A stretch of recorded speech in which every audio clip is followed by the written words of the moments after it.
নবী মুহাম্মদুর রাসূলুল্লাহ সাল্লাল্লাহু আলাইহি ওয়াসাল্লাম তিনি বলেন, যখন তোমরা বাড়িতে প্রবেশ করবে তখন বাড়ির বাসিন্দাদের সালাম দাও। যে বাড়িতে সালাম দিয়ে প্রবেশ করা হয় সেই বাড়িতে আল্লাহ পাকের রহমত বর্ষিত হয়, বালা মুসিবত দূর হয়ে যায়। সেই জন্য আজ থেকে আমরা নিয়ত করব, নিজ নিজ বাড়িতে কিংবা কেউ কারো সাক্ষাতে কারো বাড়িতে গেলে কমসে কম সালামের রেওয়াজটা চালু রাখবো বলে ইনশাআল্লাহ। তবে মহতারাম, মজলিস শুরু করার পূর্বে আমি আপনাদের কাছে একটা অনুরোধ রাখবো, আপনারা যারা পেছনে বসে আছেন একটু সামনের দিকে আসুন, আসুন বা একটু সামনের দিকে আগে আসেন। জি, সকলে ইনশাআল্লাহ আগে আসি। আমরা ওয়াজ নসিহত শোনার জন্য এসেছি। আমরা যে এই মুহূর্তে এই সময়ে যে আমরা উঠে চলে যাব না, কেন শয়তান আপনার আমার পেছনে আছে। এই ওঠার সুযোগ এসেছে, চলো পালি চলো, কি বলবে ইবলিস।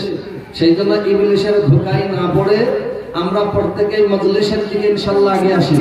এসে কোরআন এবং হাদিসের আলোচনা শুনে নিজের জীবনকে পরিচালিত করে ইনশাআল্লাহ। সেই জন্য আসুন বা আলহামদুলিল্লাহ আগে আসিবা। আল্লাহ আপনাদের কবুল করুন, ইহকাল পরকাল আল্লাহ আপনাদের কামিয়াবি দান করুন। নিজের সামনেকার জায়গাগুলো একটু পূরণ করে বসবো। জি, আগে আসি। আলহামদুলিল্লাহ, আসুন জি।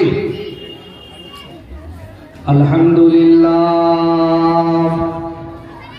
আলহামদুলিল্লাহ নাহমাদুহু ওয়া নাস্তাঈনুহু ওয়া নাস্তাগফিরুহু ওয়া নু'মিনু বিহি ওয়া নাতাওয়াক্কালু আলাইহি ওয়া নাউযু বিল্লাহি মিন শুরুরি আনফুসিনা ওয়া মিন সাইয়্যাতি আ'মালিনা।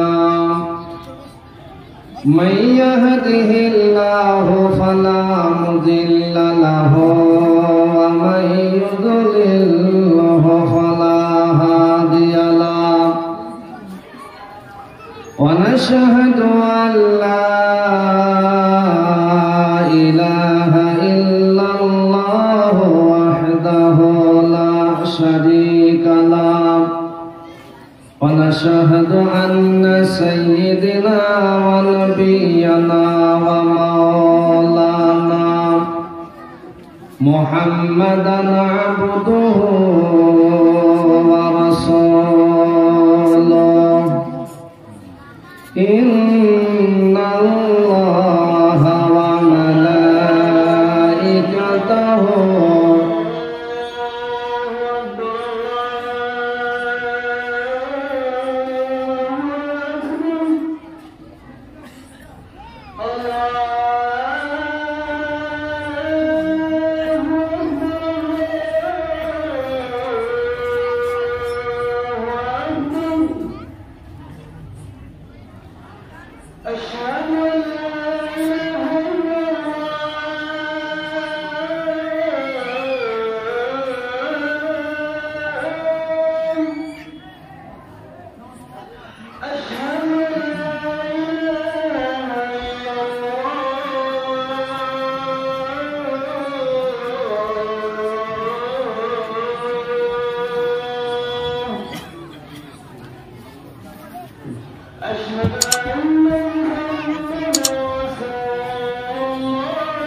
حي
দরুদ ইব্রাহিম পড়ো। আল্লাহুম্মা সাল্লি আলা মুহাম্মাদ ওয়া আলা আলি মুহাম্মাদ কামা সাল্লাইতা আলা ইব্রাহিম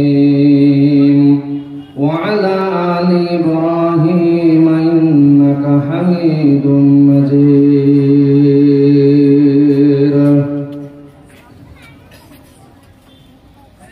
আল্লাহুম্মা সাল্লি আলা মুহাম্মাদ ওয়া আলা আলি মুহাম্মাদ كما باركت على إبراهيم وعلى آل إبراهيم إنك حميد مجيد. أعوذ بالله من الشيطان الرجيم. بسم الله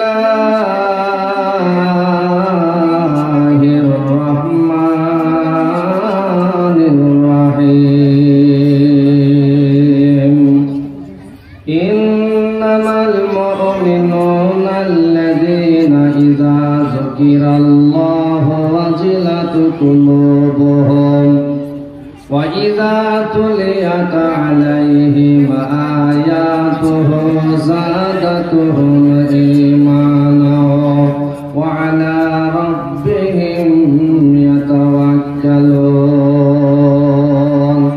بسم الله الرحمن الرحيم. وإذ ابتلى إبراهيم ربه بكلمات فأتمهن قال إني جاعلك للناس إماما. بسم الله الرحمن الرحيم. إذ قال له ربه أسلم قال أسلمت لرب العالمين. وقال النبي صلى الله عليه وسلم من يريد الله به خيرا يفقهه في الدين أو كما قال عليه الصلاة والتسليم. وقال النبي صلى الله عليه وسلم من بنى لله مسجدا بنى الله له بيتا في الجنة من مثله أو كما قال عليه الصلاة والتسليم. বিদায়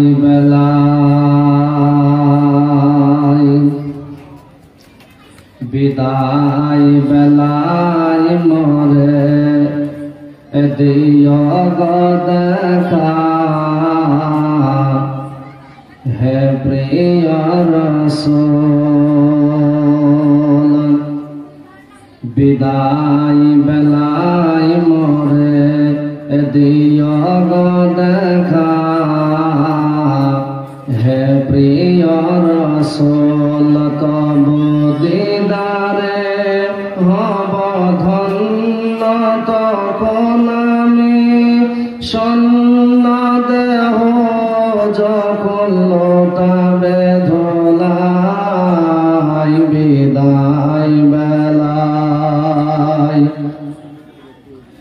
বিদায় বেলায় মরে দিও গো দেখা হে প্রিয় রাসূল। তব দিদারে হব ধন্য তখন আমি শূন্য দেহ যখন লোটাবে ধোলাই। বিদায় বেলায়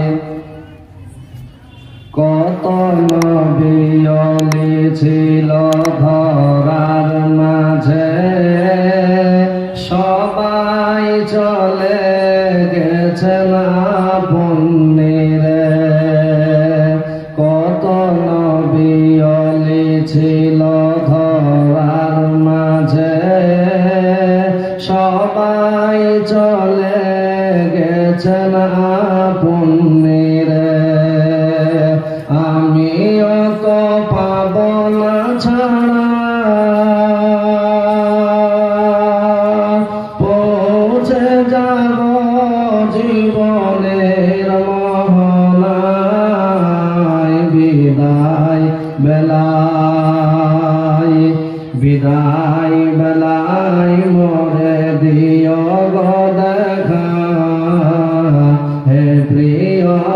রাসূল তব দিদারে হব ধন্য তখন আমি শূন্য দেহ যখন লতাবে দোলায় বিদায় বেলায় কত আদরের ছিল মা বাবা আমার কেমন আছেন তারা কবর মাঝার কত আদরের ছিল মা বাবা আমার কেমন আছেন তারা কবর মাঝার সে খবর আজ জানা আমি অত চলে যাব বেলায় বেলায় বিদায় বেলায় বিদায় বেলায় মোরে দিও গো দেখা হে প্রিয় রাসূল তব দিদারে হব ধন্য তখন আমি শূন্য দেহ যখন লতাবে দোলায় বিদায় বেলায় কত বন্ধু স্বজন ছিল জমিদারি অপার পবধ যাবে সবাই ছাড়ি কত বন্ধু স্বজন ছিল জমিদারি অপার পবধ যাবে সবাই ছাড়ি মর্গহীন কবরে ফেলে হায় সেই মহাবিপদে ভোলায় আমার বিদায় বেলায় বিদায় বেলায় মোরে দিও গো দেখা হে প্রিয় রাসূল তব দিদারে হব ধন্য তখন আমি শূন্য দেহ যখন লতাবে দোলায় বিদায় বেলায় শ্রদ্ধেয় সম্মানীয় এই জলসা মাহফিলের যোগ্যতম সভাপতি মহাশয় মুআজ্জাজ উলামায়ে কেরাম বয়স্ক বয়োজ্যেষ্ঠ বয়োজ্যেষ্ঠ দিন মিল্লাতি ভাইরা আমার বাপজিরা পর্দার আলে পর্দা নাসিনা মায়ের আমার বোনেদের সকলকে আমার আন্তরিক শুভেচ্ছা ও ভালোবাসা জানাই তারপরে সেই মহান আল্লাহ পাকের প্রশংসা যিনি হলেন নিখিল বিশ্বের প্রতিপালক যিনি সৃষ্টির সেরা আদম সন্তানের জন্য সত্য সনাতন ইসলাম ধর্মকে একই রূপে মনোনীত করলেন সেই বিশ্ববিভু বিশ্বপ্রভু মহান আল্লাহর দরবারে লাখ কোটি শুকরিয়া স্বরূপ আদায় করে সকল একবার উচ্চ কণ্ঠে বলি আলহামদুলিল্লাহ মোহাব্বতের সঙ্গে জোরে বলি আলহামদুলিল্লাহ তারপরে পরে তিনার নির্বাচিত নির্ধারিত যিনি নবী কুলে শিরোমণি মানব কুলে শিরোমণি সত্যের বাহক শান্তির সাধক নবী মুহাম্মদুর রাসূলুল্লাহ সাল্লাল্লাহু আলাইহি ওয়াসাল্লামের প্রতি লাখ ও সহস্র দরুদ ও শান্তির ধারা বর্ষিত হোক সকলে বলে আল্লাহুম্মা আমিন মুহতারাম আপনি আমি যে জায়গায় বসে আছি এই জায়গাটা আল্লাহর কাছে বড় দামি এবং বড় নামি বাপ এই মজলিসকে আল্লাহ তাআলা পছন্দ করেন আর মজলিস ওয়ালাদেরকে তিনি ভালোবাসেন নবীজি বলেছেন যেখানে কোরআন এবং হাদিসের আলোচনা হয় সেই মজলিসে যদি কোনো মানুষ কিছুক্ষণ সময় দেয় আর সামান্য একটু ফিকির করে ওয়ায়াতাফাক্কারুনা ফি খালকিস সামাওয়াতি ওয়াল আরদ আয় আল্লাহ, আপনি আসমান তৈরি করেছেন, জমিন সৃষ্টি করেছেন, এর মধ্যস্থলে যা কিছু তৈরি করেছেন এগুলো অনার্থক তৈরি করেন, একটি উদ্দেশ্য নিয়ে তৈরি করেছেন। এইরকম ফিকির, এইরকম চিন্তাধারা নিয়ে আমি যদি কিছুক্ষণ সময় দিই, নবীজি বলেছেন আপনার আমার আমলনামায় 60 থেকে নিয়ে 70 বছরের নফল ইবাদতের সওয়াব লিখবেন। বলুন আলহামদুলিল্লাহ। নবীজি বলেছেন শুধু তাই নয়, বাড়ি থেকে কিংবা রাস্তা থেকে যখন মানুষ মজলিসের দিকে অগ্রসর হবে আসতে থাকবে, আসার সময় যখন ডান পাটা সামনের দিকে বাড়িয়ে দিবে আর বাম পাটি যখন তুলতে থাকবে, সেই মুহূর্তে তার পেছনকার সাগিরা গুনাহগুলোকে আল্লাহ পাক মাফ করে দিবেন। তাহলে আমরা যারা এই মজলিসে আসতে পেরেছি বা আসছি বা আসব, এই মজলিসে এসে লাভ আছে না লোকসান রে বাবা? এই মজলিসে আসলে লাভ আছে। কেমন লাভ? নবী মুহাম্মদুর রাসূলুল্লাহ সাল্লাল্লাহু আলাইহি ওয়াসাল্লামের বিবি হযরত মা আয়েশা সিদ্দিকা রাদিয়াল্লাহু তাআলা আনহা এই মজলিসের গুরুত্ব সম্পর্কে আলোচনা করতে গিয়ে তিনি বলেন যে আমি বাড়ি থেকে ফলো করে দেখছি নবী সাল্লাল্লাহু আলাইহি ওয়াসাল্লাম তিনি একটি গাছতল আছে, কিছু সাহাবায়ে কেরামগণকে নিয়ে দিনের ফিকির, দিনের আলোচনা করছেন। আয়েশা বলেন আমি বাড়ি থেকে লক্ষ্য করে দেখছি যে জায়গায় নবীজি এবং সাহাবায়ে কেরামগণ হাজির আছেন, সেই জায়গায় মনে হচ্ছে আকাশ থেকে বৃষ্টি হয়ে যেন সকলেই ভিজে যাচ্ছেন, আর জামাগুলো ভিজে গিয়ে চুঁয়ে চুঁয়ে পানিগুলো নিচের দিকে ঝরে ঝরে পড়ছে। আয়েশা বললেন আমি মনে মনে চিন্তা করলাম, কিছুক্ষণ পরে তো নবীজি তিনি বাড়ি ফিরে আসবেন, আর তিনি যখন বাড়ি আসবেন তেনার ভিজা জামা কাপড়গুলো নিশ্চয়ই তিনি পরিবর্তন করবেন। এই বলে মা আয়েশার বাড়িতে যে জামা কাপড়গুলো নবীজির ছিল সেইগুলো নিয়ে রেডি হয়ে দাঁড়িয়ে আছেন। কিছুক্ষণ পরে নবীজি মজলিস সেরে তিনি বাড়ি ফিরে আসলেন। আয়েশা বলেন নবীজি যখন বাড়িতে আসলেন, আমি নবীর শরীরের দিকে তাকিয়ে দেখি নবীজির গায়ের জামা কাপড়ের কোনো জায়গায় ভিজির দাগ নাই। বলুন সুবহানাল্লাহ। জামা কাপড় কোনো জায়গায় ভিজে নেই। আয়েশা বলেন আমি নবীজিকে জিজ্ঞাসা করলাম ইয়া রাসূলুল্লাহি, ওগো নবী, আপনি যখন ওই গাছতলাতে ছিলেন সাহাবাদের সঙ্গে, আমি এই জায়গা থেকে ফলো করে দেখছিলাম যে আকাশ থেকে বৃষ্টি হয়ে যেন আপনারা সকলে ভিজে যাচ্ছেন, আর জামাগুলো ভিজে গিয়ে চুয়েছি, পানিগুলো নিচের দিকে ঝরে পড়ছে, কিন্তু নবী আপনার তো জামা কাপড় ভিজে নাই।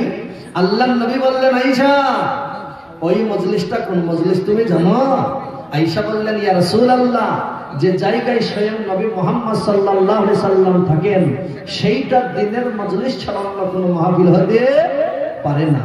আল্লাহর নবী বললেন আয়েশা তুমি যেটা বাস্তব দেখেছো সেটা ঠিক দেখেছো, তবে মনে রাখবে গোটা পৃথিবীর বুকে যেখানে কোরআন হাদিসের আলোচনা হবে, দিনের ফিকির হবে, সেই সমস্ত জায়গায় যত মানুষ থাকবে সেই সমস্ত জায়গায় আল্লাহ পাকের রহমত, আল্লাহ পাকের সাকিনা বৃষ্টির নাই মজলিস ওয়ালাদের উপরে ঝরতে থাকবে। বলুন আলহামদুলিল্লাহ। এই যে কোরআন হাদিসের আলোচনা হচ্ছে গঙ্গাপুরে এই মসজিদের উন্নতি কল্পের জলসাতে, এই জায়গায় যতগুলো মানুষ আসবেন মনে রাখবেন এই ছায়ার তলে, এই প্যান্ডেলের তলে যারা বসবে আল্লাহ পাকের রহমত, আল্লাহ পাকের সাকিনা মজলিস ওয়ালাদের উপরে রহমতের নাই ঝরতে থাকবে। বলুন আলহামদুলিল্লাহ। সেই জন্য মহাতারাম এই মজলিসের গুরুত্ব, এই মজলিসের মহত্ব সবচাইতে বড় শিরোপা। কিন্তু মনে রাখবেন ইবলিস হলো আপনার আমার ছিল দুশমন। ইবলিস চাই না যে এরা ভালো কাজ করে সকলে বেহেশতে যাক, এরা কোরআন হাদিসের মজলিসে বসো, দিনের কথাবার্তা শুনুক, এ জিনিস চাই না। আল্লাহর নবী বলেছেন মান ইউরিদুল্লাহু বিহি খাইরান ইউফাক্কিহু ফিদ্দীন। আল্লাহ পাক যাদেরকে ভালোবাসেন, আল্লাহ পাক যাদেরকে পছন্দ করেন, আল্লাহ পাক তাদেরকে দিনের বোঝ দান করেন। বলুন আলহামদুলিল্লাহ। আল্লাহ পাক তাদের দ্বারা দিনের কাজকর্ম করে নেন। তবে এই জায়গায় আপনারা যারা বসেছেন, এই জায়গায় বসলে দিনের কোরআন হাদিসের কথাবার্তা শুনতে পাবেন কি পাবেন না? বলুন যে এই জায়গায় যদি আমরা কোরআন হাদিসের কথা শুনি তাহলে মনে রাখবেন আল্লাহ পাক যতটুকু এই বোঝ আপনাকে আমাকে দান করবেন সেইটুকুর ভিতরে আমরা পেয়ে যাব ইনশাআল্লাহ। আর এই মজলিসটা যদি আল্লাহ পাক কবুল করে নেন, এই মজলিসের কারণেই হয়তো আপনার আমার জন্য জান্নাতের জারিয়া হয়ে যাবে। কিন্তু আফসোসের বিষয়, গঙ্গাপুরের মানুষ আজকে জলসার মাহফিলে মানুষ নাই, রাস্তাঘাটে এখানে ওখানে মানুষ দাঁড়িয়ে। শয়তান তো বড় চালাক রে বাপ, শয়তান তো চাই না এরা ভালো কাজ করে সবাই জান্নাতে যা। ইবলিস শয়তান রাস্তাতে আপনাকে ধীরে চলে এই মজলিসে যাইলে চোখে চোখ। আল্লাহু আকবার। মজলিস থেকে উঠিয়ে নিয়ে গিয়ে বিভিন্ন বাজারে এখানে ওখানে টহল দিয়ে বেড়ানো হবে। মনে মনে চিন্তা হবে আবার যাই একটু শুনে গিয়ে। ইবলিস বলবারে মাওলানা মকবুল সাহেব উঠেছে আর একটু পড়ে যাবে, এই বলে আপনাকে আরেকটু ঘোরাবে। আমার মতন বক্তার যখন বক্তব্য শেষ হয়ে যাবে আমার মনে হবে যা। ইবলিস বলবে প্রথমেই যাইছেন, এখন যে কি হবে বাড়িতে সুখ আছো। সুবহানাল্লাহ। তাহলে পাপের বোঝা নিয়ে এসেছিলাম নিজের জীবনের গুনাহগুলোকে ক্ষমা করে নেওয়ার জন্য, কিন্তু শেষ পর্যন্ত ইবলিসের ধোঁকায় পড়ে মজলিসে আসার সুযোগ হবে না যদি প্রথমেই ইবলিসের ধোঁকায় পড়ে যায়। আর আপনি আমি যদি মনে করি আমি রাস্তাঘাটে যাব না, কোরআন হাদিসের কথা শুনবো আর যাব আর মজলিসে গিয়ে বসবো, এই নিয়ত নিয়ে যদি আসেন আর রাস্তাতেই যদি আপনার মওত হয়ে যায়, মনে রাখবেন মৃত্যুর পর আল্লাহ জান্নাত দিবে। কেন? আপনার নিয়তটা ভালো আছে যে আমি কোরআন হাদিসের কথা শুনবো, উলামাদের জবানের কথা শুনবো, এই বলে যদি আপনি বাড়ি থেকে বেরিয়ে আসেন, রাস্তা থেকে যদি এসে যান, তাহলে এই রাস্তায় যখন পা দিবেন আপনার পেছনকার গুনাহ আল্লাহ মাফ করে দিবে। বলুন আলহামদুলিল্লাহ। সেই জন্য কোরআন হাদিসের মজলিসে বসুন, আল্লাহ পাক আপনার কামিয়াবি দান করবেন। পৃথিবীর বুকে আল্লাহ পাক নবীদেরকে পাঠিয়েছিলেন। সর্বপ্রথম নবী কে ছিলেন গো? পৃথিবীর বুকে আল্লাহ পাক যিনাকে আদি মানব, আল্লাহ পাক তিনাকে নবী বানিয়েছিলেন, যে নবীর নাম ছিল হযরত আদম আলাইহিস সালাতু ওয়াস সালাম। এনার পরে আল্লাহ পাক 1,00,000 মতান্তরে 2,24,000 নবী এবং রাসূল পৃথিবীর বুকে আল্লাহ পাক পাঠিয়েছিলেন। তাদের মধ্যে আখিরি জামানার পয়গম্বর নবী মুহাম্মদুর রাসূলুল্লাহ সাল্লাল্লাহু আলাইহি ওয়াসাল্লাম, ইনি হলেন আখিরি জামানার পয়গম্বর। তবে মনে রাখবেন ইনাদের মধ্যস্থলে আল্লাহ বহুত নবী পাঠিয়েছিলেন। নবীদের মধ্যে আল্লাহ পাক আরেকজন নবী পাঠিয়েছিলেন, যে নবীর নাম ছিল হযরত ইব্রাহিম আলাইহিস সালাম। ঠিক কিনা বলুন যে? আল্লাহু আকবার। এই ইব্রাহিম আলাইহিস সালাতু ওয়াস সালামের কথা আমরা বহুত মানুষে জানি না, তবে মনে রাখবেন ইনাদেরকেও সন্তানের পিতা বলা হয়েছে হযরত ইব্রাহিমকে। আল্লাহু আকবার। এই হযরত ইব্রাহিম আলাইহিস সালাতু ওয়াস সালাম তিনি আল্লাহর উপর কতটা ভরসা, আল্লাহর সঙ্গে কত মহব্বত ভালোবাসা তিনার ছিলেন। আল্লাহ পাক তিনি বলেন ইয ক্বালা লাহু রাব্বুহু আসলিম। আল্লাহ যখন তাকে প্রশ্ন করলেন, জিজ্ঞাসা করলেন, আল্লাহ বলেন কেমন আছো? সঙ্গে সঙ্গে বলেন ক্বালা আসলামতু লিরাব্বিল আলামিন। আল্লাহ যখনই বললেন তোমার রবের জন্য তোমার মাথা নত করো, সঙ্গে সঙ্গে তিনি বললেন যে আমি আল্লাহর জন্য আমার মাথাকে নত করে দিলাম। বলুন সুবহানাল্লাহ। যে সে সাধারণ নবী ছিলেন না, একজন বড় আল্লাহওয়ালা একজন আল্লাহর প্রেমিক নবী তিনি ছিলেন হযরত ইব্রাহিম আলাইহিস সালাতু ওয়াস সালাম। হযরত ইব্রাহিম আলাইহিস সালাতু ওয়াস সালাম যখন পৃথিবীর বুকে আসবে, সামান্য একটু কথা বলে নেই। ইব্রাহিম আলাইহিস সালাতু ওয়াস সালাম যখন পৃথিবীর বুকে আসছেন, আসার সময় সেই এলাকার একজন বাদশা ছিল, সেই বাদশার নাম ছিল নমরুদ। কদাত্রহী বান্দা, নিজেকে সে ফেরাউনের মতন রব বলেছিল, সে নিজেকে বলে আমি হলাম তোমার মধ্যে সবচেয়ে বড় নেতা। নমরুদ বলেছিল, এত অহংকার এসে গিয়েছিল। বাপজির আমার ভাইয়েরা, হযরত ইব্রাহিম আলাইহিস সালাতু ওয়াস সালাম যখন পৃথিবীর বুকে আসবেন, সেই এলাকার যত বণিক ছিল তারা সকলে নমরুদের কাছে যেই বললেন আমরা আকাশের নক্ষত্র গণনা করে দেখেছি, আপনার এই জমিনে আপনার এই দেশে একজন মানুষ আসবে, যে লোকটি এসে আপনার যে ধর্ম প্রচার করেন এগুলো বাতিল করে দিয়ে সে নিজের এক আল্লাহকে প্রচার করবে, একাত্মবাদের দিনের প্রচার মানুষের সামনে করবে, আপনার এই অহংকার চূর্ণ বিচূর্ণ হয়ে যাবে। নমরুদ তখন ঘোষণা করলে এসেছে না আসবে, বলে এখনো গণনা যে আসেনি, মায়ের পেটেও নাই। এখনো আসেনি, তো লাইটগুলো আজ থেকে বন্ধ। বলে স্বামী স্ত্রী যাদের বিবাহ শাদী হয়েছে, স্বামী স্ত্রীর কাছে যাওয়া বন্ধ। আল্লাহু আকবার। আল্লাহ যাকে পৃথিবীর বুকে নিয়ে আসবেন কেউ আটকাতে পারবে? কেউ পারবে না। কিছুদিন পরে আবার কনিকরা বললে শিখেছে, বলে কোথায়? বলে মায়ের পেটে।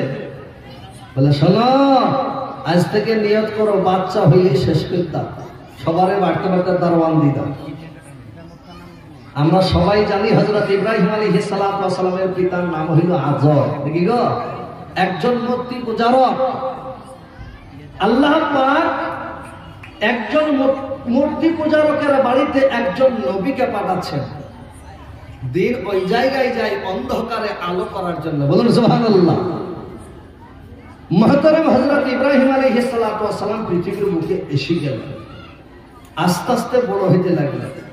নিজের বাপ আজর মূর্তি পূজা তৈরি করে, পূজা উপাসনা করে এবং বিক্রিও করেছে। ওনার বাপ যখন মূর্তিকে উপাসনা করত, হযরত ইব্রাহিম আলাইহিস সালাতু ওয়াস সালাম সঙ্গে যেতেন, যে বলতেন, আব্বা এরা কথা বলতে পারে? এরা কি খেতে পারে? তো বলে, আরে বাবা, এরা কথা বলবে কেন? তো মাটির তৈরি। তো বলে, এরা যদি কথা না বলবে তোরা মানেন কেন? বলে, না, এটা আমাদের দেবতা, এরা আমার মা, এগুলো মানতে হবে। সেদিনই গেল। দ্বিতীয় দিন যেই বলছি, আব্বা এরা আমাদের কে হয়? তাহলে বাপ, এরা সকলে আমাদের মা হয়। তা ইব্রাহিম আলাইহিস সালাতু ওয়াস সালাম যিনি নবী হবেন, আল্লাহ পাক তাকে সেই ছোট্টবেলা থেকে তীক্ষ্ণ ব্রেন আল্লাহ পাক তাকে দান করবেন। নবীদেরকে শিক্ষা আল্লাহ পাক নিজ কুদরতি দ্বারা দিয়ে থাকেন, ঠিক কিনা বলুন? জি। মুহতারাম হযরত ইব্রাহিম আলাইহিস সালাতু ওয়াস সালাম বললেন, আব্বা এই যদি তোমার মা হয় তাহলে আমার দাদি হবে, আর আমার যদি মা হয় তাহলে তোমার স্ত্রী হবে। তাহলে তোমারও মা আমারও মা, এটা কি করে হইতে পারে? বলে, বেটা বেশি লম্বা চড়া কথা বলিসনি, বিয়াদবি হয়ে যাবে। এটা আমাদের সকলের মা, দেবতা, এটা মানতে হবে। এক কথা দুই কথাই করতে করতে বিভিন্ন রকমের কথায় ছড়িয়ে গেল। মুহতারাম চৈত্র মাসের সময় সেই এলাকায় আপনার উত্তরণের মেলা হয়। উত্তরণের মেলা কিন্তু উঠে গেছে, বহু জায়গায় হয় এগুলো। এই উত্তরণের মেলা চৈত্র মাসের সময় হয়ে যাবা, তো এলাকার মানুষ সবাই মিলে চলো আমরা উত্তরণের মেলায় যাবো, গঙ্গা স্নান করতে যাবো। এলাকার সমস্ত মানুষ পবিত্র হওয়ার জন্য তারা চলে গেছে গঙ্গা স্নান করতে। আর হযরত ইব্রাহিম আলাইহিস সালাতু ওয়াস সালামকে তারা এলাকার মানুষ বলছে, চলো। বলে, ফাকালা ইন্নী সাকিম, আমি বড় অসুস্থ, আমি যেতে পারবো না, আমি বড় অসুস্থ, আমি যেতে পারবো না, তোমরা যাও।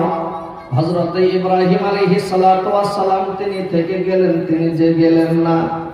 গ্রামের যত মানুষ ছিল তারা সকলে চলে গেল। হযরত ইব্রাহিম আলাইহিস সালাতু ওয়াস সালাম এবার তিনি বাড়ি থেকে বের হয়ে সোজা তেনাদের উপাসনালয়ে চলে গেলেন। মানে যেখানে ওনার আব্বা মূর্তিগুলোর পূজা করতো সেই জায়গায় হাজির হয়ে গেল। যে সকলের সামনে প্লেটে করে খাবার দিই, নাস্তালি সবার মুখে দিচ্ছি, খায় না। একে বলছি খা, ওকে বলছি খা, তারা মাটি খেতে পারে? মনে মনে চিন্তা করছে, বলছো আমার আব্বা যখন খাওয়াই তখন খুব খাও, আর আমার সাথে খাবা না। মুহতারাম এই বলে হযরত ইব্রাহিম আলাইহিস সালাতু ওয়াস সালাম একটা বড় কুড়ুল নিয়ে এই একাধ জনাকে একাধ রকমের পিটানি শুরু করে দিয়েছে। কারো একটা হাত চলে গেছে, কারো একটা পা চলে গেছে, একটাকে দাঁড়িয়ে আছে, কারো গর্দান চলে গেছে, কারো কান কেটে গেছে, কারো নাক কেটে গেছে, এইরকম অবস্থা হয়ে গেছে রে বাবা। মুহতারাম এই অবস্থায় রেখে ওদের মধ্যে যে সবচাইতে বড় মূর্তি ছিল হাবল, হাবলের গলাতে কুড়ুলটাকে ঝুলে দিয়ে চলে গেছে, যে আবার কাটামড়ি দিয়ে উঠতে যে শুয়েছে। দেশের মানুষ সকলে গঙ্গা স্নান করে আসার পরে সবাই সর্বপ্রথম যে আপনার তাদের মন্দিরে প্রবেশ করছে উপাসনালয়ে, যে ওই জায়গায় আবার দর্শন করে একবার যাবো, যে সেই জায়গায় যে যায় পূজা করতে, যে দেখে ওদের মূর্তিগুলোর হালে বেহাল হয়ে আছে। একে কাজ করিল, একই কাজ করিল, এ কাজ কে কইল, এ কাজ কে কইল, খোঁজ খোঁজ করতে করতে করতে দেখা গেল সবার মুখ থেকে বের হয়ে গেলে এই কাজ যদি করি তাকে ইব্রাহিম করেছে। দেখতে ইব্রাহিম কোথায় আছে? ইব্রাহিম কি ছিল কোন নাসরানে? বলে যায়নি। বলে সে কাটা কোথায় দেখো, খুঁজতে লাগলো।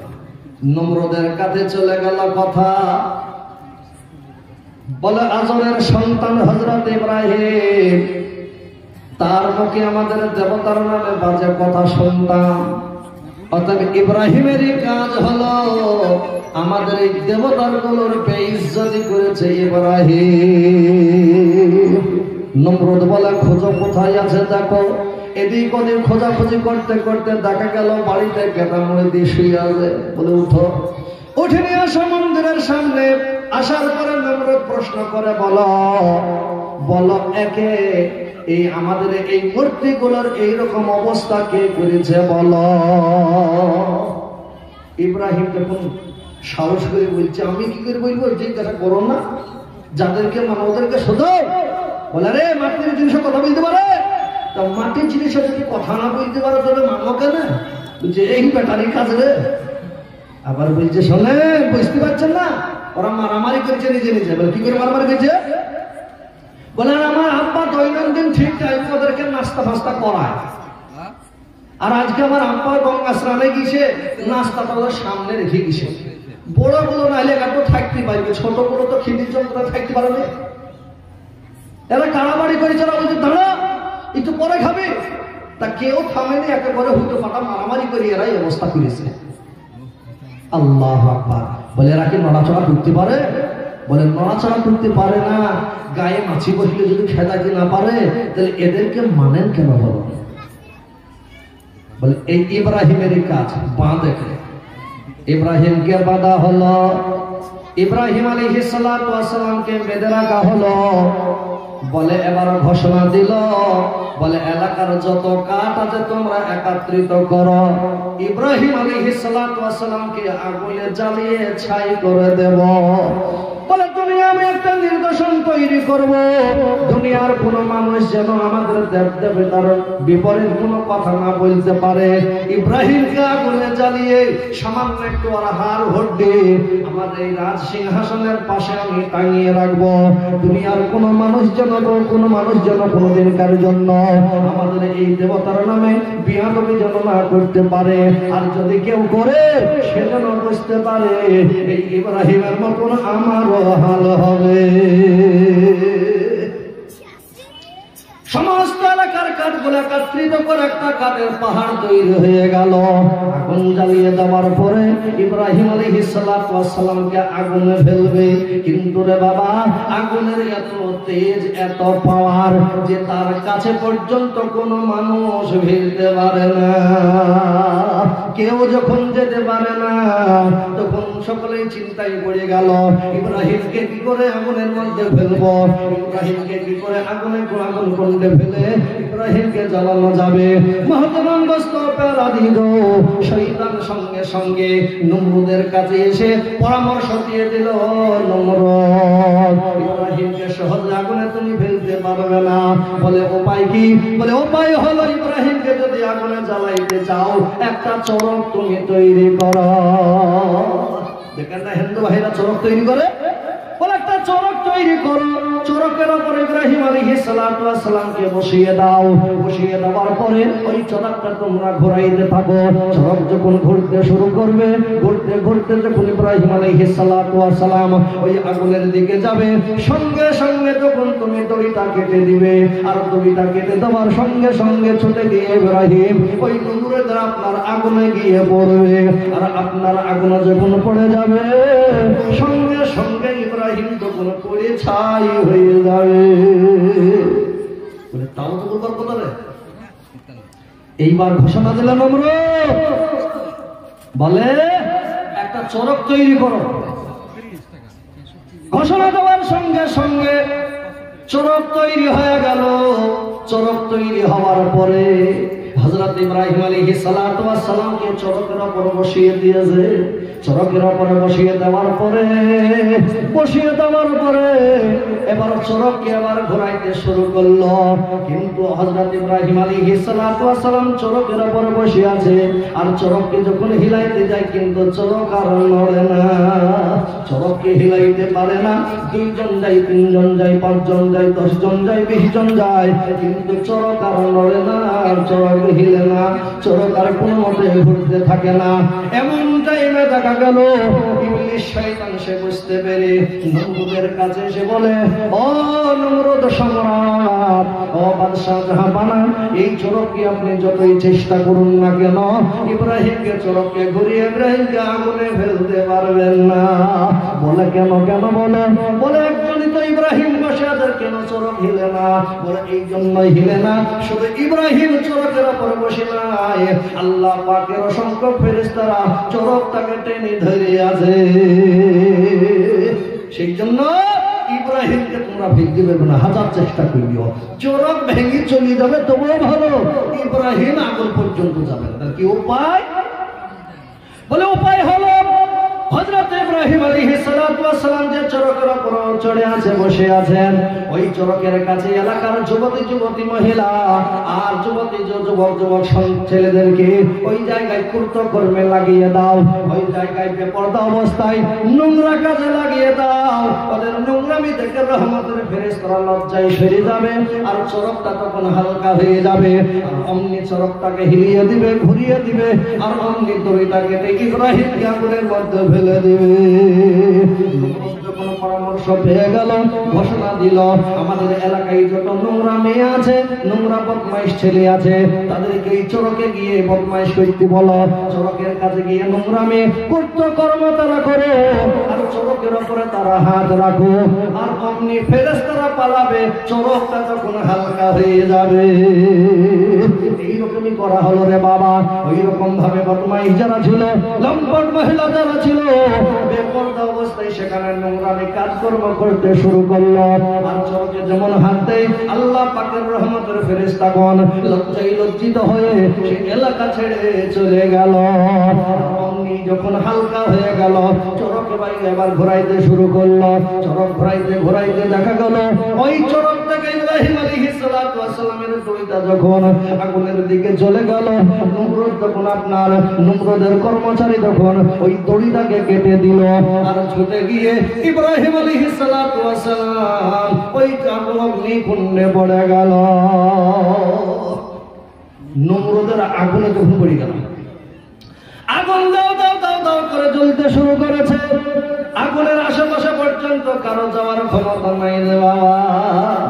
আগুন যখন বেড়েছে, আল্লাহ পাকের রহমতের ফেরেশতা হযরত জিবরাইল আলাইহিস সালাতু ওয়াস সালাম, যে ফেরেশতা আল্লাহর হুকুম আহকাম গুলো নবীদের কাছে পৌঁছিয়ে দেন, এই জিবরাইল আলাইহিস সালাতু ওয়াস সালাম দ্রুত গতিতে তিনি এসে গিয়েছেন আল্লাহর পয়গম্বরের কাছে। নবী ইব্রাহিম আলাইহিস সালাতু ওয়াস সালাম আগুনে দগদগ করে জ্বলছেন, ইব্রাহিমের কাছে এসে বলছেন, ও আল্লাহর পেয়ারা বান্দা, ও আল্লাহর নবী, ও আল্লাহর খলিল, আল্লাহ পাক আপনাকে বন্ধু বানিয়েছেন। খলিল মানে বন্ধু, আল্লাহ পাক আপনাকে বন্ধু বানিয়েছেন, আর আপনি আল্লাহর একাত্মবাদের কথাকে প্রচার প্রসার করার জন্য এই নমরুদের আগুনে আপনি জ্বলছেন। কথা লিখি ধরে একটু পরে যাইবা বাপজিরা আমার ভাইয়েরা। সঙ্গে সঙ্গে আপনার দেখা গেল হযরত ইব্রাহিম আলাইহিস সালাতু ওয়াস সালামের কাছে জিবরাইল আলাইহিস সালাতু ওয়াস সালাম, জিবরাইল যে বললেন, ও ইয়া খলিল, ও গো আল্লাহর বন্ধু ইব্রাহিম, একবার আপনি আমাকে হুকুম দেন, আমাকে একবার আদেশ করুন, আমাকে একবার হুকুম দেন, আপনাকে এই নমরুদের আগুন থেকে বাঁচিয়ে নিই।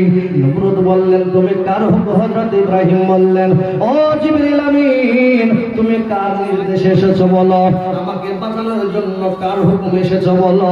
ইব্রাহিমের কথা শুনে জিবরাইল আলাইহিস সালাতু ওয়াস সালাম বললেন, ও আল্লাহর বন্ধু, ও ইব্রাহিম আলাইহিস সালাতু ওয়াস সালাম, আমি অন্য কারো কথাই আমি আসিনি, আমি এসেছি, আপনি হলেন আল্লাহর বন্ধু, নমরুদের আগুনের জ্বলে ছাই হয়ে যাবেন, আপনাকে বাঁচানোর জন্য আমি নিজ ইচ্ছায় আপনাকে বাঁচানোর জন্য আগে এসেছি। ইব্রাহিম বললেন, না না না, আমি তোমার কোনো সাহায্য চাইনি, তোমার কোনো উপকার চাইনি, যে মহান আল্লাহ পাকের আমার একাত্মবাদের পতাকা প্রচার প্রসার করার জন্য নমরুদের আগুনে আমি জ্বলতে শুরু করেছি। সেই মহান আল্লাহ পাক যতক্ষণ পর্যন্ত আমাকে না হিফাজত করবেন, না বাঁচাবেন, আমি দুনিয়ার কারো আমি সাহায্য নেব না। নমরুদের আগুনে আমি জ্বলে শেষ হয়ে যাব তবু ভালো, কিন্তু আমি দুনিয়ার কারো সাহায্য নেব না। হযরত জিবরাইল আলাইহিস সালাতু ওয়াস সালাম ইব্রাহিম আলাইহিস সালাতু ওয়াস সালামের কাছ থেকে বের হয়ে এসে আল্লাহ তাআলার সম্মুখে দাঁড়িয়ে গেলেন। আল্লাহর কাছে কেঁদে কেঁদে বলেন, পরবর্তীকারে আলম, আল্লাহ গো, তুমি যাকে দুনিয়ার বুকে বন্ধু বানিয়েছো, খলিল বলেছো আল্লাহ, সেই হযরত ইব্রাহিম খলিলুল্লাহ তোমার কথাকে প্রচার প্রসার করার জন্য আজকে নমরুদের আগুনে জ্বলতে শুরু করেছে রে মাওলা। আল্লাহ পাক বলে, কি বলতে চাও তুমি ভালো করে বলো। আল্লাহ পাকের ফেরেশতা বলেন, আল্লাহ ইব্রাহিমকে বাঁচানোর ব্যবস্থা করো। আল্লাহ পাক বলে, জিবরিল আমিন তুমি কি গিয়েছিলে বলো। বলে, হ্যাঁ, আমি ইব্রাহিম আলাইহিস সালাতু ওয়াস সালামকে নমরুদের আগুন থেকে বাঁচানোর জন্য আমি গিয়েছিলাম। আমি বাঁচানোর জন্য গিয়েছিলাম, কিন্তু ইব্রাহিম বলেন আমি দুনিয়ার কারো সাহায্য চাইনি। যে মহান আল্লাহ পাকের দ্বীনকে প্রচার প্রসার করার জন্য, আল্লাহর একাত্মবাদকে প্রচার প্রসার করার জন্য নমরুদের আগুনে যেহেতু আমি জ্বলছি, সে আল্লাহ যতক্ষণ পর্যন্ত আমাকে হিফাজত না করবে দুনিয়ার কারো সাহায্য চাইনি। আল্লাহ পাক বলেন, জিবরিল আমিন আমার নবী কি এই কথা বলেছে? বলে, হ্যাঁ। আল্লাহ সঙ্গে সঙ্গে বলে দিলেন, কুল্লা ইয়া নারু কুনি বারদাও ওয়া সালামান আলা ইব্রাহিম। সঙ্গে সঙ্গে মহান আল্লাহ পাক তিনি ঘোষণা দিলেন, হে আগুন, তোমার মধ্যে কে আছো তুমি জানো। বলেন, আগুন আল্লাহর কথা শুনবে কে শুনবে না? আল্লাহ বলেন, আল্লাহ পাক বলেন, আগুন রে, তোর মধ্যে কে আছে তুই কি জানিস? যিনি হলেন আমার খলিল, যিনি হলেন আমার বন্ধু ইব্রাহিম। ও আগুন, আমি আল্লাহ আদেশ করি, ইব্রাহিম যেহেতু তোমার ভিতরে রয়েছে, আমার ইব্রাহিমের জন্য সামান্য একটা পোষণ না পড়ে, ভালো করে শুনে নাও, তোমার আগুনে যদি আমার ইব্রাহিমের একটা পোষণ পড়ে যায়, কিয়ামতের দিনে জাহান্নামের আগুন দিয়ে তোমার মতন আগুনকে আমি জ্বালাবো। সঙ্গে সঙ্গে ভিতরে আপনার ঠান্ডা হয়ে গেল। আল্লাহ বলেন, আগুন রে, এমন ঠান্ডা হয়ে যেন না যাও যাতে করে আমার ইব্রাহিমের ঠান্ডায় কষ্ট হয়। এমন শীতল হয়ে যাও, এমন শীতল হয়ে যাও, এমন ভালো হয়ে যাও যাতে আমার ইব্রাহিমের কোনো কষ্ট না থাকে। বাইরে দাও দাও করে আগুন জ্বলো, কিন্তু ইব্রাহিম যে জায়গায় রয়েছে সেখানে যেন কোনো রকমের অসুবিধা না হয়। আল্লাহর হুকুম হয়ে গেল, সঙ্গে সঙ্গে ভিতরে আগুন ক্ষান্ত হয়ে গেল। বলুন সুবহানাল্লাহ। আগুন যখন থেমে গেল, সঙ্গে সঙ্গে একদিন দুদিন নয়, 40 দিন পর্যন্ত সেই আগুন জ্বলল। আহা, 40 দিন পর্যন্ত জ্বলার পরে ওই বাহিরকার আগুন যখন নিভে গেল, নমরুদ এবার ঘোষণা দিল, যাও যে ছাই তো একটু ছাই পাই একটু হাতকে দেখো, ইব্রাহিমের একটা হাড় হতে খুঁজে পাওয়া যায় কি দেখো, যদি পাওয়া যায় আমার এই রাজ সিংহাসনের এক পাশে টাঙিয়ে রাখবো। আর এই ইব্রাহিমের এই দশা দেখি যেন এলাকার মানুষ ভয় করে আমাদের দেব দেবীতার বিপরীত কথা বলতে, আর সে যেন জানে যে বলবে তাকে ইব্রাহিম আগুন জ্বালা। এবার এর পুলিশ প্রশাসন সবাই করে ফেলেছে। যাওয়ার পরে এদিক ওদিক ঘোরাঘুরি করছে। কিছুক্ষণ পরে দেখছি এক জায়গা থেকে একটু ছাই এরকম করে হেঁটেছে, ছাই নিচ্ছে। কি ব্যাপার, ছাই নিচ্ছে কিন্তু 40 দিন পর্যন্ত চলার পরে ইব্রাহিমের গোশটা কাটা শুকিয়ে আপনার কাঁচা হয়ে গেলে কিনে পোকা টোকা লেগেছে নাকি এখনো পর্যন্ত ইব্রাহিম এর মাংস লেগে আছে। মহতারাম, এবার কিছুক্ষণ পরে দেখছি হযরত ইব্রাহিম আলাইহিস সালাতু ওয়াস সালাম সহি সালামতে তিনি সেই ছায়ের ভিতর থেকে বের হয়ে আসছেন। বলুন সুবহানাল্লাহ। এরা বলল, কি ব্যাপার ইব্রাহিম, তুমি জ্বলনে, তুমি আগুনে জ্বলনে? বলে, শোনো, আমার আল্লাহ পাক আমাকে হেফাজত করেছে। বলুন সুবহানাল্লাহ। আল্লাহ ইবাদত করেছেন আল্লাহর হুকুমে, আগুন আমার জন্য ভিতরে শীতল হয়ে গিয়েছিল, আমার জন্য এয়ার কন্ডিশন হয়ে গিয়েছিল, আল্লাহ পাক এমন আমার জন্য করে দিয়েছিল। মহাতারাম সেই জায়গায় যত মানুষ তারা ছিল, ইব্রাহিমের দশা থেকে কিছু মানুষ তারা ইসলাম কবুল করলো। বলুন সুবহানাল্লাহ। ইব্রাহিমের আল্লাহকে মেনে নিল, নবীকে নবী বলে তারা স্বীকার করে নিল। বলুন সুবহানাল্লাহ। বাপজির আমার ভাইয়েরা, হযরত ইব্রাহিম আলাইহিস সালাতু ওয়াস সালাম বের হয়ে আসলেন। তবে মনে রাখবেন, আল্লাহ পাক হযরত ইব্রাহিম আলাইহিস সালাতু ওয়াস সালামকে কয়েকটা বাক্যের দ্বারা তেনাকে পুরো আপনার পরীক্ষা করেছিলেন আল্লাহ পাক। আল্লাহ পাক তিনি বলেন, ওয়াইযিবতালা ইব্রাহিম রাব্বুহু বিকালিমাতিন ফাতাম্মাহুন্না ক্বালা ইন্নী জাইলুকা লিন-নাসি ইমামা। আল্লাহ পাক হযরত ইব্রাহিম আলাইহিস সালাতু ওয়াস সালামকে কয়েকটা বাক্যের দ্বারাতে, কয়েকটা কথার দ্বারাতে আল্লাহ পাক তাকে আপনার জিজ্ঞাসা করেছিলেন, প্রশ্ন করেছিলেন, আর যেগুলোই তিনি আল্লাহ পাক তাকে পরীক্ষা করেছিলেন, প্রত্যেকটা পরীক্ষায় তিনি উত্তীর্ণ হয়েছিলেন। বলুন সুবহানাল্লাহ। আর সেই জন্যই আল্লাহ পাক হযরত ইব্রাহিম আলাইহিস সালাতু ওয়াস সালামকে গোটা বিশ্বের মুসলমানদের পিতা বানিয়ে দিলেন। বলুন সুবহানাল্লাহ। বাপজির আমার ভাইয়েরা, এটা ছিল প্রথম নাম্বার হযরত ইব্রাহিম আলাইহিস সালাতু ওয়াস সালামের আল্লাহর তরফ থেকে পরীক্ষা। আর এই পরীক্ষায় তিনি আল্লাহর উপর ধৈর্য ধারণ করেছিলেন যে আমি আল্লাহর জন্যই কথাকে বলার জন্য নমরুদের আগুনে জ্বলছি, আমি দুনিয়ার কারো সাহায্য নেব না, আল্লাহ যদি বাঁচাই তবেই বাঁচব, কারো নেব না। এটা হলো সবচাইতে ইমানি পরীক্ষা। বলুন আলহামদুলিল্লাহ। তবে মনে রাখবেন, যার যতটুক ইমান আছে তার ততটুক পরীক্ষা হবে। আপনার আমার যতটুকু পরীক্ষা, আপনার ইমানি জজবা আছে, আল্লাহ পাক সময় সময় বান্দাদেরকে পরীক্ষা করেন। বুঝতে পেরেছেন তো? তার যার যতটুকু ইমানি পাওয়ার আছে তাকে ততটুকুই তার নিচে আল্লাহ পাক পরীক্ষা করবে, তার উপরে যাবে না। আপনি যদি মাধ্যমিক পর্যন্ত 10 ক্লাস পড়ি থাকেন, তাহলে 10 ক্লাসের নিচেই পরীক্ষা হবে, উপরে যাবে না। মহতরম ওই রকম যার যেরকম ইমানি তেজ, আল্লাহ পাক সেই রকম ইমানি ভোল্টেজ পরীক্ষা করার জন্য সময় সময় আপনার আমার কাছে বিপদ মুসিবত আল্লাহ পরীক্ষার হলে আপনাকে আমাকে ফেলাবে। দ্বিতীয় নম্বর হলো হযরত ইব্রাহিম আলাইহিস সালাতু ওয়াস সালাম, তিনি যখন তিনার দেশ ছেড়ে পালিয়ে যাচ্ছিলেন, তিনি একজন মেয়েকে বিবাহ করেছিলেন, প্রথম বিবি, যে মেয়েটার নাম হইল হযরত বিবি সারা। কি নাম গো?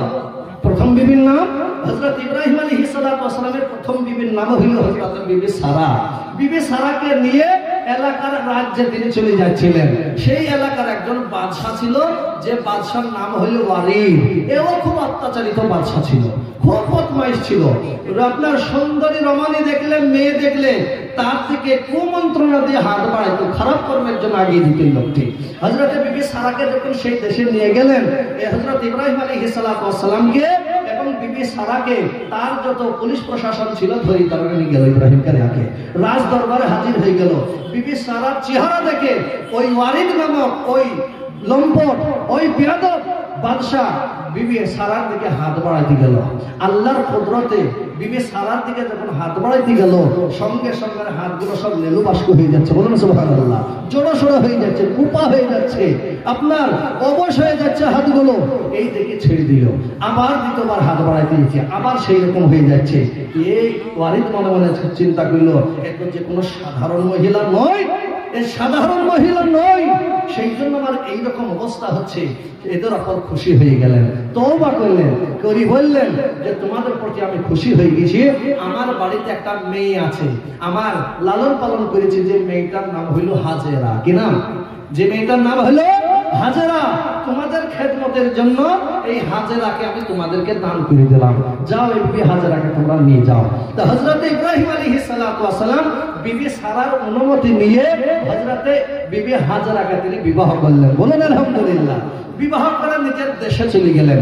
যাওয়ার পরে আপনার বিবি সারাকে তো বিবাহ শাদী করেছেন, বাচ্চা ইত্যাদি হয়নি, কয়েক বছর হয়ে গেছে, কিন্তু বাচ্চা নাই।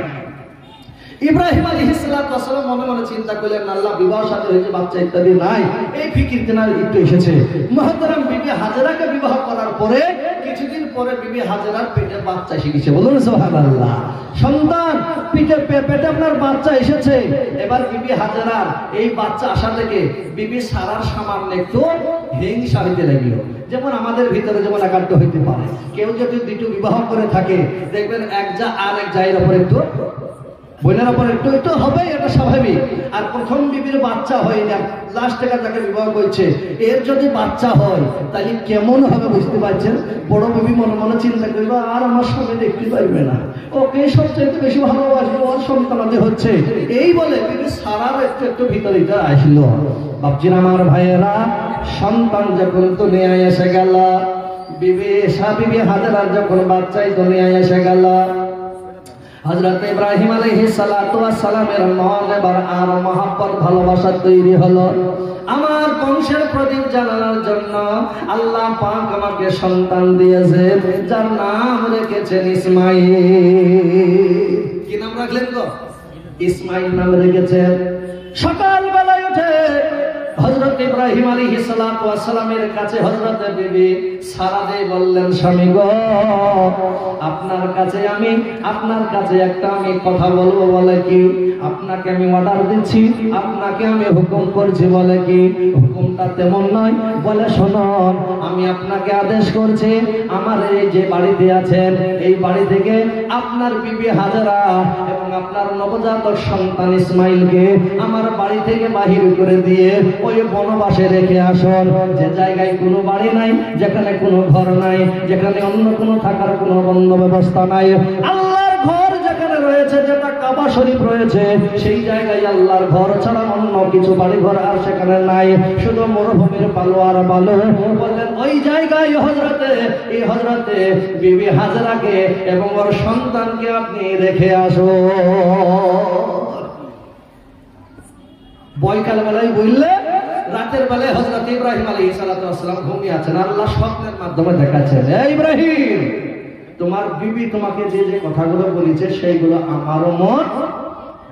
তোমার বিবি হাজেরাকে এবং তোমার নবজাতক সন্তান ইসমাইলকে সঙ্গে করে নিয়ে ওই কাবা শরীফ যেখানে আছে আমার ঘর, সেই জায়গায় রেখে এসে যাও, সেই জায়গায় তুমি রেখে এসো যাও। এই কথা যখনই বলা, তখনই সকালবেলায় ঘুম থেকে উঠে বিবি সারার অনুমতি নিয়ে হযরতে বিবি হাজেরার সামনে একটা উট বসিয়ে দিলেন। হযরত ইব্রাহিম আলাইহিস সালাতু ওয়াস সালাম উটটা বসিয়ে দিয়ে বিবি হাজেরাকে ইশারা করলেন, বিবি হাজেরা রে, ও বিবি হাজেরা, এই উটের উপর তুমি চাপো। হযরত বিবি হাজেরা সঙ্গে সঙ্গে বললেন, ও আমার প্রাণের স্বামী, আমি একা যাব না আমার সন্তানকেও সঙ্গে নেব? স্বামী বললেন, বিবি রে, তোমার সন্তান ইসমাইলকেও তুমি সঙ্গে নাও। ইসমাইলকে বুকের সঙ্গে জড়িয়ে নিয়ে উটের উপর তিনি চেপে গেলেন। জিজ্ঞাসা করলেন না স্বামীকে, ওগো আমার স্বামী, আপনি আমাকে কোথায় নিয়ে যাবেন? এরপর সকালবেলায় উটের উপর চাপিয়ে কোন দেশে নিয়ে যাবেন, কারো বাড়ি নিয়ে যাবেন, কোথায় নিয়ে যাবেন, কি করবেন কি না, কোনো কথাবার্তা তিনি জিজ্ঞাসা করলেন না। কেন? বলে এই জন্যই জিজ্ঞাসা করলেন না, আমার স্বামী যেহেতু আমাকে অর্ডার দিয়েছেন, আমার স্বামী আমাকে কোনোদিন বিপদে ফেলতে পারে না, নিশ্চয়ই কোনো জায়গায় আমার স্বামী আমাকে নিয়ে যাবে। এই বলে হযরত বিবি হাজেরা নিজের নবজাতক সন্তান ইসমাইলকে বুকের সঙ্গে জড়িয়ে নিয়ে ওই উটের উপর তিনি চেপে গেলেন। হযরত ইব্রাহিম আলাইহিস সালাতু ওয়াস সালাম সামান্য একটু পানি আর কিছু খাবার, কিছু খেজুর তিনি নিলেন। নেওয়ার পরে বিবিকে এবং নিজের সন্তানকে উটের উপর চাপিয়ে দিয়ে উটের লাগামটা ধরে টানতে টানতে টানতে টানতে ওই মরুভূমির প্রান্তর দিয়ে যেতে শুরু করেছেন। কিছু দূর যাওয়ার পরে ওই মরুর প্রান্তরে, যে জায়গায় আল্লাহর ঘর কাবা শরীফ ছাড়া অন্য কোনো কিছু নাই, সেই জায়গায় মরুর প্রান্তরে হযরত ইব্রাহিম আলাইহিস সালাতু ওয়াস সালাম নিজের বিবি উটটাকে বসিয়ে দিয়ে বললেন, বিবি রে, ও বিবি হাজেরা, এই জায়গায় তুমি নামো। বিবি হাজেরা নিজের সন্তান ইসমাইলকে বুকের সঙ্গে জড়িয়ে নিয়ে ওই জায়গায় নেমে গেলেন। নেমে যাওয়ার পরে হযরত ইব্রাহিম আলাইহিস সালাতু ওয়াস সালাম সামান্য কয়েকটা খেজুর আর সামান্য একটু পানি দিয়ে বসিয়ে রেখে ইব্রাহিম আলাইহিস সালাতু ওয়াস সালাম সেই জায়গা থেকে বেরিয়ে চলে আসছেন। সেখান থেকে যখন উঠে চলে আসছেন এমন সময় বিবি হাজেরা বলেন, স্বামী গো, আপনি যখন উঠে চাপিয়ে নিয়ে এসেছেন আপনাকে কোনো প্রশ্ন করিনি, জিজ্ঞাসা করিনি কোথায় আপনি আমাকে নিয়ে যাচ্ছেন। কিন্তু এই জায়গায় দেখি যে জায়গায় কোনো বাড়ি নাই, যেখানে কোনো ঘর নাই, যেখানে কোনো গাছ নাই, যেখানে কোনো মানুষের থাকার কোনো বন্দোবস্ত নাই, এই মরুর প্রান্তরে ধুলো আর ধুলো, বালি আর বালি, এই জায়গায় আপনি আমাকে আর আমার নবজাতক সন্তান ইসমাইলকে রেখে আপনি চলে যাচ্ছেন। এটা আমার কোন অপরাধের জন্য রেখে যাচ্ছেন? এটা আপনার নির্দেশ না আমার আল্লাহর হুকুমে রেখে যাচ্ছে। হযরত ইব্রাহিম আলাইহিস সালাতু ওয়াস সালাম নিজের নবজাতক সন্তান ইসমাইল এবং বিবি হাজেরাকে রেখে, এই তো মনটা বড় খারাপ হয়ে আছে, আমার বংশের একটা অংশ হযরত ইসমাইল, আমি ইসমাইলকে বহুর দেশে রেখে যাচ্ছি, এই তো বড় মনটা খারাপ। যখনই ইসমাইল বিবি হাজেরা জিজ্ঞাসা করলেন কার হুকুমে আমাকে রেখে গেলেন বলুন, সঙ্গে সঙ্গে তিনি বললেন, বিবি রে, এই হুকুমটা শুধু আমার আল্লাহর জন্য রেখে যাচ্ছে, বলুন সুবহানাল্লাহ। বিবি হাজেরা বললেন, স্বামী গো, আপনি যদি আল্লাহর নির্দেশে রেখে যান তাহলে আমার কোনো টেনশন নাই, আমার কোনো চিন্তা নাই, আমার কোনো ভাবনা নাই, যত রকমের মুসিবত বড় মুসিবত আসুক না কেন আমার আল্লাহ পাক আমাকে হেফাজত করবে, বলুন সুবহানাল্লাহ। নিশ্চয় আল্লাহ প্রত্যেকটা মুমিনের সঙ্গে আমাদের সঙ্গে থাকবে, আল্লাহ বিপদ আমাদেরকে ফেলবে না, আল্লাহ নিশ্চয় হেফাজত করবেন। আপনি এবার যেতে পারেন, সুবহানাল্লাহ, আল্লাহু আকবার। হযরত ইব্রাহিম আলাইহিস সালাতু ওয়াস সালাম নিজের চোখের পানিকে মুছতে মুছতে তিনি বাড়ির দিকে রওনা দিলেন। একদিন থাকার পরে, দুদিন থাকার পরে পানি শেষ হয়ে গেল, খেজুর শেষ হয়ে গেল, পানি খেজুর শেষ হয়ে গেল, নিজের স্তনের দুধ পর্যন্ত শুকিয়ে গেল, নিজে তো পানি পান করে না, কিন্তু খাবার নাই, কিন্তু স্বামীর নির্দেশ আল্লাহর হুকুমে সেখানেই আছেন, সেখান থেকে বাড়ি পালিয়ে আসতে পারছে না যে আমার স্বামী যেহেতু রেখে গিয়েছেন আল্লাহর হুকুমে, আমি এই জায়গা ছেড়ে যাব না, যদি আমার মৃত্যু হয়ে যায় এই জায়গায় হবে, আমি জায়গায় আমি ছাড়ব না, এই বলে সেখানে তেনারা বসেই আছেন, আর সেখান থেকে বাড়ি পালিয়ে আসতে পারছেন না। সুবহানাল্লাহ। মাহাতারাম পানিও শেষ, খেজুর শেষ, কয়েকদিন হয়ে গেল, বুকের স্তনের দুধ শেষ হয়ে গেল, সন্তান শুধু টাটা টাটা করে কান্না করে খোদার জন্য নিজের জিভটা সন্তানের মুখে দেয়, কিন্তু জিভটাও শুকিয়ে গিয়েছে, আপনার একদিন পানি পান করে নিয়ে একবার পিপাসায় কাতর হয়ে আছেন, জিভটা ভিতর থেকে যেন বিবি হাজেরা টেনে টেনে ধরছে, সন্তানের মুখে দেয় কিন্তু কোন রকমের কিছু আসে না রস। ও বাচ্চারা আমার ভাইয়েরা, হযরতে বিবি হাজেরা খুব টেনশনে আছেন আর মনে মনে চিন্তা করছেন, আল্লাহ আমার সন্তানের আগে যদি আমার মওত হয়ে যায়, আমার যদি মৃত্যু হয়ে যায়, আমার কোনো টেনশন হবে না, কিন্তু আমার চোখের সামনে আমার কলিজার টুকরা হযরত ইসমাইলের যদি কিছু হয়ে যায়, আমি মা কি করে সহ্য করব আল্লাহ, আমি মা হয়ে আমার সন্তানের উপর তার দেখতে পাচ্ছি না, আল্লাহ গো তুমি ব্যবস্থা করো। আল্লাহর কাছে হাও হাও করে হযরত বিবি হাজেরা কান্না করছেন। দূরের দিকে তাকিয়ে দেখেন মনে মনে হচ্ছে মারওয়া পাহাড় থেকে পানির ঝর্ণা নামছে, পানির ঝর্ণা ঝরঝর করে যেন পানি গড়ে গড়ে আসছে। বিবি হাজেরা হযরত ইসমাইল আলাইহিস সালাতু ওয়াস সালামকে ওই বালির উপরে শুইয়ে দিয়ে দৌড়তে দৌড়তে চলে গেলেন যে নিজেও পানি পান করব, আমার কলিজার টুকরা হযরত ইসমাইলকেও আমি পানি পান করাবো, এই বলে পানির ঝর্ণা দেখে পাহাড়ের দিকে দৌড়তে দৌড়তে চলে গেলেন। যাওয়ার পরে দেখে ওখানে পানি নাই, মারওয়া পাহাড় থেকে সাবা পাহাড়ের দিকে তাকিয়ে দেখেন সেখানেও কোনো পানি নাই, আবার দৌড়ে গেলেন, সেখান থেকে আবার দৌড়ে আসছেন, মনে হচ্ছে সাবা পাহাড়ে আছে, সেখানে যেয়ে দেখছেন পানি নাই, মনে হচ্ছে মারওয়া পাহাড়ে আছে, এখানে এসে দেখছেন এখানেও পানি নাই। এইরকম ভাবে কয়েকবার 7 বার পর্যন্ত ছোটাছুটি করার কারণে আল্লাহ পাক হযরত জিবরাইল আলাইহিস সালাতু ওয়াস সালামকে বললেন, ও জিবরিল আমিন, যাও আমার খলিলের, আমার বন্ধুর সন্তানকে, আমার ঘরকে আবাদ করার জন্য আমি আল্লাহ পাক ইব্রাহিমকে আমি বড় পরীক্ষার মধ্যে ফেলেছি এবং তার বংশের অংশকে আমি ওই কাবা শরীফের কাছে রেখে এসেছি। পানির জন্য ছটফট করছে, তুমি জলদি করে গিয়ে ওদের পানির ব্যবস্থা করে দাও। হযরত জিবরাইল আলাইহিস সালাতু ওয়াস সালাম আল্লাহ পাক তার ঘরকে কিভাবে আবাদ করে নাই দেখুন। কোন মানুষের সেখানে কোনো আবাদই নাই, মরুভূমি আর মরুভূমি।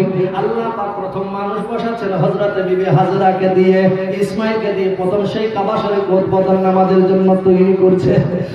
আমার ভাইয়েরা, হযরত ইব্রাহিম আলাইহিস সালাতু ওয়াস সালাম, হযরত বিবি হাজরা তিনি সেই পানির জন্য ছোটাছুটি করছেন আর কান্না করছেন আর দৌড় করে দৌড়ছেন আর পড়ে যাচ্ছেন।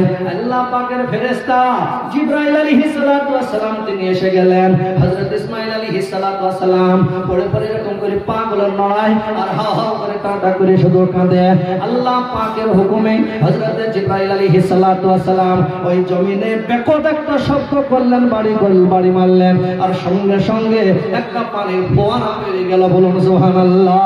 বিবি হাজরা আওয়াজটা শুনে চমকে উঠলেন, আল্লাহ, আমার সন্তানের কিছু হয়ে গেল নাকি, আমার ছেলের কিছু হয়ে গেল নাকি। এই বলে দৌড়তে ইব্রাহিম ইসমাইল আলাইহিস সালাতু ওয়াস সালামের কাছে আসলেন। ইসমাইলের কাছে এসে দেখেন ইসমাইলের পায়ের তলার দিকে পানির ফোয়ারা বের হয়েছে। বলুন সুবহানাল্লাহ। সঙ্গে সঙ্গে নিজের কলিজার টুকরা হযরত ইসমাইল আলাইহিস সালাতু ওয়াস সালামকে বুকের সঙ্গে জড়িয়ে নিয়ে ওই পানি নিজে পান করলেন, নিজের কলিজার টুকরা সন্তানকে পান করিয়ে দিলেন। দেওয়ার পরে চতুর্দিকে আবার বাঁধ দিতে লাগলেন, পাথরগুলো দিতে শুরু করলেন আর তিনি বললেন জাম জাম, মানে থেমে যা, জাম জাম জাম জাম, থেমে যার বাঁধ দিতে লাগলেন না বাবা। বাপজির আমার ভাইয়েরা, হযরতে বিবি হাজরা ওই যে জমজমার পানি একটা কুয়ার মতন হয়ে গেল এবং পেছন দিকে তাকিয়ে দেখেন যে হযরতে জিবরাইল আলাইহিস সালাতু ওয়াস সালাম তিনি দাঁড়িয়ে। বলে, কে তুমি? বলে, আমি হলাম আল্লাহর ফেরেশতা, আমার নাম হলো জিবরিল আমিন। বলুন সুবহানাল্লাহ। বাপজির আমার ভাইয়েরা, আল্লাহ পাক মুদানের পানির ব্যবস্থা সেখানে করে দিলেন। পানি টানি পান করার পরে মনে মনে চিন্তা করলেন, যাক আলহামদুলিল্লাহ, অন্যান্য খাবার থাক আর না থাক, আল্লাহ পাক যে পানির ব্যবস্থা করেছেন এই খেয়েও আমরা জীবন ধারণ করতে পারবো ইনশাআল্লাহ। এই বলে তারা থাকতে লাগলেন। বাপজির আমার ভাইয়েরা, হযরত বিবি হাজরা সেই জায়গায় থাকতে লাগলেন। আর টেনশন আর থাকলো না। মুহতারাম, যে সমস্ত হাজিরা হজ করতে যান, হজ করতে যাওয়ার পরে ওই সাফা মারওয়া পাহাড় 7 বার তারা সাই করে, এটা হলো হযরত বিবি হাজরার সুন্নাত। বলুন সুবহানাল্লাহ।